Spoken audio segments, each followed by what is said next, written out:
Welcome to Streaming 2027, where we will analyze the future of video streaming.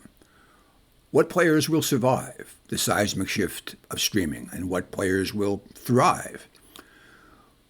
In this video series, we'll utilize distinctive visualizations to map out possible futures. These visualizations include constellations, timelines, and scenarios. Here is an application, Streaming 2027, that we will utilize to show our visualizations.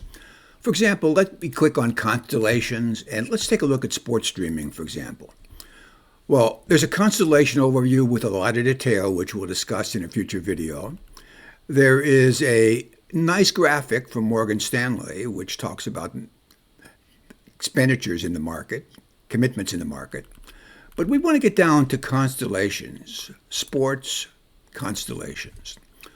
So what happens is that after this constellation, which is dynamically generated, stabilizes, we can take a look at any one of the players and the complicated relationship that exists in this market.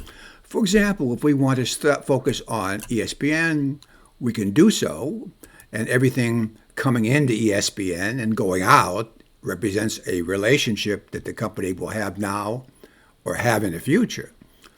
If I want to take a look in more detail at ESPN, I can go down and look at a timeline which will be generated to talk about past events, which are to the left of the red line, or possible future events. For example, here's one: the NFL takes a position in ESPN. While this video is being taped, that is a current possibility in the future. Well, that's one event that we will be exploring, and we'll look at probabilities of these events, and we'll look at details possibly as to what could happen in the future. So in our upcoming videos, we'll demonstrate and analyze critical constellations, fascinating timelines, and intriguing scenarios.